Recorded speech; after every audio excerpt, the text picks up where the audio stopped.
தேவையில்லாமல் அவள் கூட சேர்றவளை வச்சுக்காதும் வாழ்க்கையே ஸ்பாயில் பண்ணவன்னு சொல்கிறேன். அம்மா நீ வேற கம்முனுமா, நான் ஏமா அவள் பேச்சுக்கெலாம் போகிறேன், இது வெறும் பிஸ்னஸ் டீலிங் மட்டும்தாம்மா, லைஃப் பேட்டர்னால ஆக மாட்டேன்றாங்க. எனக்கும் பிஸ்னஸ் இப்போ டல்லாக இருக்குது, பல பிரச்சனை நான் மாட்டின்னு இருக்கோம்ல, இதை போய் தான் ஸ்மூத்தாக ரிலீவ் பண்ண முடியும்னு அவங்க அம்மாவுக்கு எடுத்து சொல்கிறாரு. ஆனால் விஜயாவுக்கு ஒரு பக்கம் பயமாக இருக்குது, எங்கே மனோஜ் அவ கூட போய் சேர்ந்து என்னென்ன பண்ண போகிறாங்க தெரியும். ஆனால் ஒரு வழி பண்ணுவாங்க இந்த ரோகிணி, கண்டிப்பாக மனோஜ் மனசை மாற்றிடுவா, கேஸை வாபஸ் வாங்க வச்சுருவா தான் நான் நினைக்கிறேன். ஆர்டர் கேன்சல் ஆனது தான் எங்கள் வீட்டை டிவோர்ஸ் பண்ணிட்டான்னு ஒரு பொய்யா சொல்லி தான் ஆர்டர் அகைன் வாங்கியிருக்கா.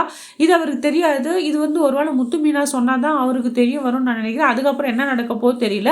ஒரு பக்கம் நம்ம விஜயாவுக்கு ரொம்ப பயம், வக்கீல போய் பார்க்குறாங்க. வக்கீல ஸ்ட்ரிக்டாக சொல்லிடுறாங்க, அம்மா உன் பையன் ஒரு சைடாக இருக்கணும், நிலையாக இருக்கணும், அங்கேயும் மாற்றி பேசி பண்ணானா ஒன்றும் பண்ண முடியாது. உன் ஃப்ரெண்டு செலவும் போய் நீத்தோ மிரட்டுறாங்க, ஒழுங்கு மரியாதை ஸ்ருதிக்கிட்ட மன்னிப்பு கேளு, ரவி வாழ்க்கையிலேருந்து வெளியே வந்துட்டு 2 பேரும் புருஷ முன்னாடி வாழ்க்கையில் இடையா நிற்காது, இல்லைன்னா அவளை தான் கேட்குறேன், நீ என்னதான் சொன்னாலும் நான் அவளை விரும்பிக்கிட்டு தான் இருப்பேன், ரவி போல யாருமே கிடையாதுன்னு சொல்கிறாங்க. இதுமாரி பண்ணிட்டு இருந்தால் அவளை தான் உன் கடையை இருக்காது, நீ இருக்க மாட்டேன்னு சொல்லிட்டு தான் போவாருங்க.